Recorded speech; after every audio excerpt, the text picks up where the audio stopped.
지난밤 평안히 주무셨습니까? 함께 시편 23편 말씀을 낭독하도록 하겠습니다. 여호와는 나의 목자시니 내가 부족함이 없으리로다.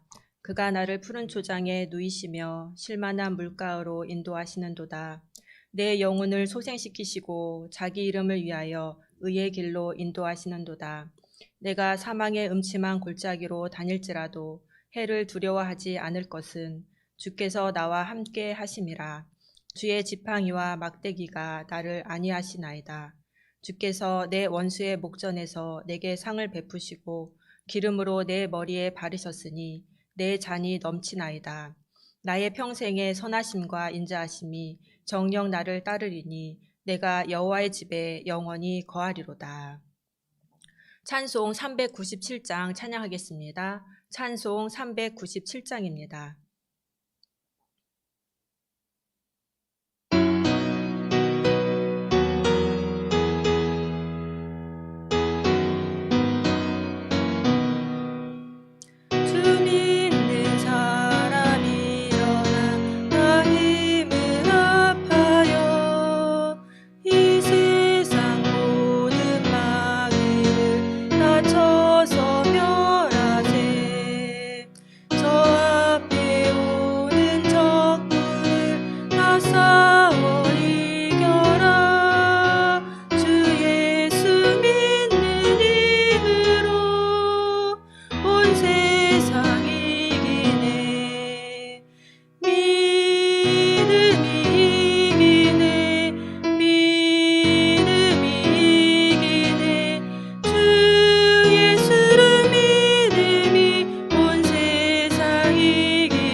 하나님께서 오늘 우리에게 주신 말씀은 신약성경 누가복음 4장 31절에서 44절 말씀입니다. 신약 95면에 있습니다. 누가복음 4장 31절에서 44절 말씀을 함께 봉독하겠습니다. 갈릴리 가버나움 동네에 내려오사 안식일에 가르치심에 저희가 그 가르치심에 놀라니 이는 그 말씀이 권세가 있음이러라. 회당에 더러운 귀신 들린 사람이 있어 크게 소리질러 가로되 아 나사렛 예수여 우리가 당신과 무슨 상관이 있나이까 우리를 멸하러 왔나이까 나는 당신이 누구인 줄 아노니 하나님의 거룩한 자니이다. 예수께서 꾸짖어 가라사대 잠잠하고 그 사람에게서 나오라 하시니 귀신이 그 사람을 무리 중에 넘어뜨리고 나오되 그 사람은 상하지 아니한지라. 다 놀라 서로 말하여 가로되 이 어떠한 말씀인고 권세와 능력으로 더러운 귀신을 명함에 나가는도다 하더라. 이에 예수의 소문이 그 근처 사방에 퍼지니라. 예수께서 일어나 회당에서 나가사 시몬의 집에 들어가시니 시몬의 장모가 중한 열병에 들린지라. 사람이 저를 위하여 예수께 구하니 예수께서 가까이 서서 열병을 꾸짖으신데 병이 떠나고 여자가 곧 일어나 저희에게 수종드니라. 해질 적에 각색 병으로 앓는 자 있는 사람들이 다 병인을 데리고 나오매 예수께서 일일이 그 위에 손을 얹으사 고치시니 여러 사람에게서 귀신들이 나가며 소리질러 가로되 당신은 하나님의 아들이니이다. 예수께서 꾸짖으사 저희의 말함을 허락지 아니하시니 이는 자기를 그리스도인 줄 알미러라. 날이 밝음에 예수께서 나오사 한적한 곳에 가시니 무리가 찾다가 만나서 자기들에게서 떠나시지 못하게 만류하려 하매 예수께서 이르시되 내가 다른 동네에서도 하나님의 나라 복음을 전하여야 하리니 나는 이 일로 보내심을 입었노라 하시고 갈릴리 여러 회당에서 전도하시더라. 아멘. 오늘 말씀은 예수님께서 가버나움에서 행하신 사역에 대한 말씀입니다. 예수님께서는 가버나움에 오시기 전에 나사렛 회당에서 이사야 61장 1절에서 2절 말씀을 낭독하셨습니다. 주의 성령이 내게 임하셨으니 이는 가난한 자에게 복음을 전하게 하시려고 내게 기름을 부으시고 나를 보내사 포로된 자에게 자유를 눈먼 자에게 다시 보게 함을 전파하며 눌린 자를 자유롭게 하고 주의 은혜의 해를 전파하게 하려 하심이라 하였더라. 이 말씀은 포로 후기 시대에 예언자의 특별한 사역을 선포한 말씀입니다.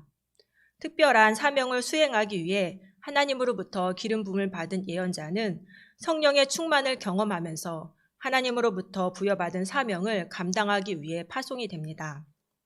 그는 가난한 사람, 마음이 상한 사람, 포로된 사람, 갇힌 사람, 애통하는 사람들에게 보내지며 그들을 위로하고 치유하며 기쁜 소식과 해방의 소식을 알려주는 사명을 부여받았습니다.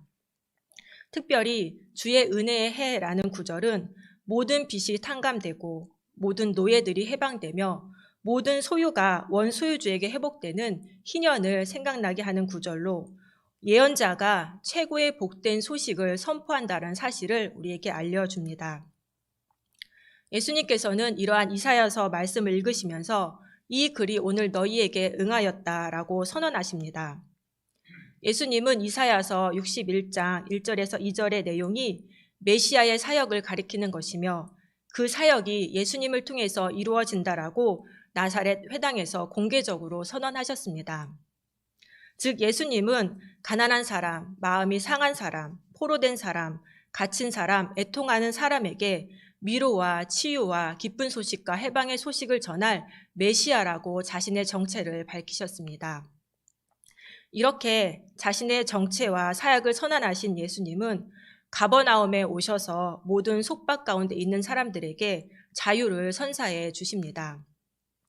더러운 귀신 들린 사람에게서 귀신의 세력을 내쫓으시고 자유를 주시고 또 열병에 걸려 사경을 헤매고 있는 베드로 장모를 치유해 주시고 사람들이 데리고 온 온갖 병든 자들에게 일일이 손을 얹어서 고쳐 주십니다.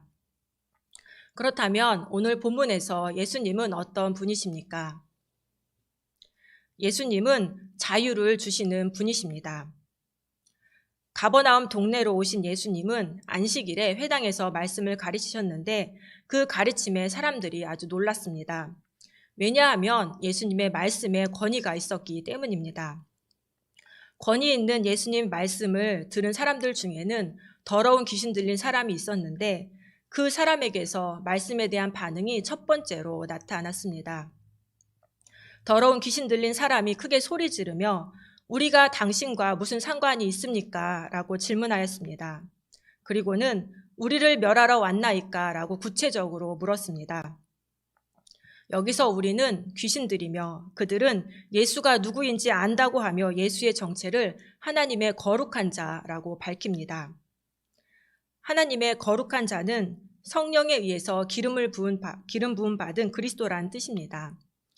귀신들은 예수가 자신들의 세력을 파괴하기 위해 오신 하나님의 거룩한 자라는 사실을 알고 소리쳤던 것입니다. 소리 지르는 귀신들을 향해서 예수님께서는 꾸짖으시면서 잠잠하며 그 사람에게서 나오라고 명령하셨습니다.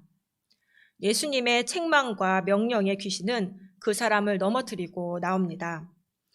이 장면을 본 많은 사람들이 또다시 한번 놀랍니다. 왜냐하면 예수님의 말씀에 귀신을 쫓아내는 권위와 능력이 있었기 때문입니다. 예수님은 권위 있는 말씀과 능력으로 귀신을 쫓아내심으로 귀신에 눌려 살고 있는 그 사람을 귀신의 세력에서 해방시켜 주시고 자유를 주셨습니다. 회당에서 나오신 예수님은 베드로의 집으로 가셨습니다. 그런데 베드로의 장모가 중한 열병에 걸려 사경을 헤매고 있는 겁니다. 사람들은 예수님께 베드로 장모를 고쳐달라고 간청했고 예수님께서는 열병을 치유하셨습니다. 이때도 예수님은 귀신을 쫓아낼 때와 마찬가지로 열병을 꾸짖으셨고 예수님의 꾸짖으시는 말씀에 열병이 떠나갔습니다. 신약과 랍비 전통에서 열병은 하나님의 심판이나 귀신 들림과 관련이 있었기 때문에 예수님은 귀신을 쫓아냈을 때와 마찬가지로 꾸짖음으로 악한 영을 제압하여서 열병을 고치셨습니다. 이번에도 예수님은 열병에 사로잡혀 고통받고 있는 베드로의 장모를 악한 영에게서 해방시키시고 자유를 주셨습니다. 해질 무렵이 되자 사람들이 온갖 병자를 데리고 예수님께 나왔습니다. 온갖 병에 갇히고 억눌린 자들을 보신 예수님은 긍휼히 여기는 마음을 갖고 병자들 한 사람 한 사람에게 손을 얹어 고쳐주심으로 자유함을 주셨습니다. 이러한 치유를 통해서 여러 사람에게서 귀신들이 떠나갔는데 귀신들이 나가면서 예수님이 하나님의 아들이라고 외쳤습니다. 그런데 예수님께서는 회당에서 만난 귀신에게 하셨던 것처럼 꾸짖으시면서 잠잠하라고 침묵을 명령하셨습니다. 복된 소식을 선포하러 오신 예수님은 더러운 귀신에 눌려 억압받는 사람을, 열병으로 고통당하고 있는 베드로의 장모를, 온갖 질병에 갇혀서 신음하고 있는 병자들을 치유하심으로 눌림과 갇힘과 고통에서 해방시켜 주시고 자유함을 선사해 주셨습니다. 이 일은 하나님께 기름 부음 받아 위로와 치유와 기쁜 소식과 해방의 소식을 전할 사명을 갖고 오신 예수 그리스도만이 하실 수 있는 일입니다. 또 오늘 본문이 우리에게 주시는 교훈은 무엇입니까? 예수님을 아는 자가 아니라 예수님을 믿는 자가 되어야 합니다. 예수님은 사람들 안에서 역사하는 귀신의 권세를 말씀으로 제압하고 깨뜨리셨습니다. 그 과정에서 쫓겨나는 귀신들은 예수님의 정체를 알고 하나님의 거룩한 자라고 하나님의 아들이라고 소리쳤습니다. 귀신들은 예수님에 대해 완벽한 고백을 했습니다. 그런데 예수님은 귀신들에게 잠잠하라고 침묵을 명령하셨습니다. 우리가 언뜻 생각하기에 예수님에 의해 내쫓김 당하는 귀신들에 의해서 예수님의 정체가 사람들에게 밝혀지면 더 좋을 것 같다는 생각이 드는데 예수님께서는 말하지 말라고 하셨습니다. 왜 예수님은 귀신들에게 침묵을 명령하셨을까요? 그 이유에 대해서 누가는 41절에서 귀신들이 예수님을 그리스도로 알고 있었기 때문이라고 설명합니다. 말하자면 귀신들이 이해하는 그리스도와 예수님께서 의도하시는 그리스도의 정체가 달랐던 것입니다. 당시 로마와 유대의 역사적 배경에서 하나님의 아들이나 그리스도는 동일한 의미이고 무력으로 왕의 통치를 실현하는 사람을 가리켰습니다.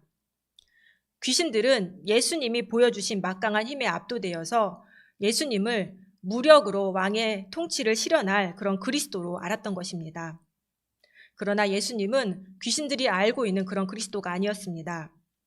권위와 능력으로 치유를 행하시긴 했지만 고난받는 종으로 그리스도의 사역을 수행하실 분이셨습니다. 또한 귀신들은 예수님의 정체를 알았지만 하나님의 거룩한 자인 예수님을 믿고 순종할 의도가 전혀 없었습니다.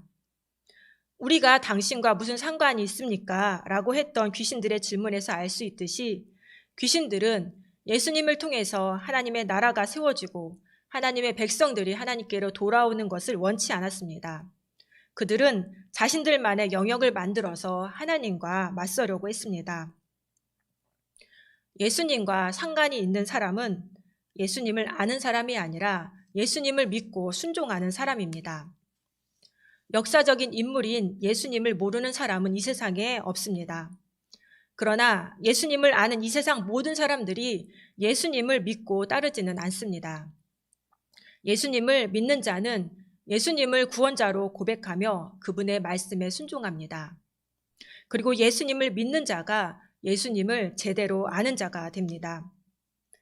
예수님과 상관이 없었던 귀신들은 예수님이 하나님의 거룩한 자이며 하나님의 아들이라는 사실은 알았지만 예수님의 메시아 사역이 고난받는 종의 사역임은 알지 못하였습니다. 또 예수님을 믿는 자만이 해방을 선포하는 예수님으로부터 참된 자유를 선물로 받게 됩니다. 여러분은 예수님을 아는 자입니까? 아니면 예수님을 믿는 자입니까? 하나님께서는 우리가 예수님을 믿는 자가 되어서 예수님을 바로 알고 그분의 말씀에 순종하는 삶을 살기를 원하십니다. 또 하나님께서는 우리가 예수님 안에서 참된 자유를 누리며 살아가기를 간절히 원하고 계십니다. 기도하겠습니다.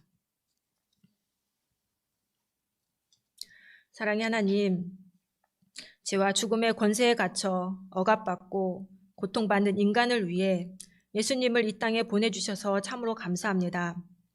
예수님을 통해 전해지는 위로와 치유와 기쁜 소식과 해방의 소식이 우리의 삶을 가득 채우기 원합니다.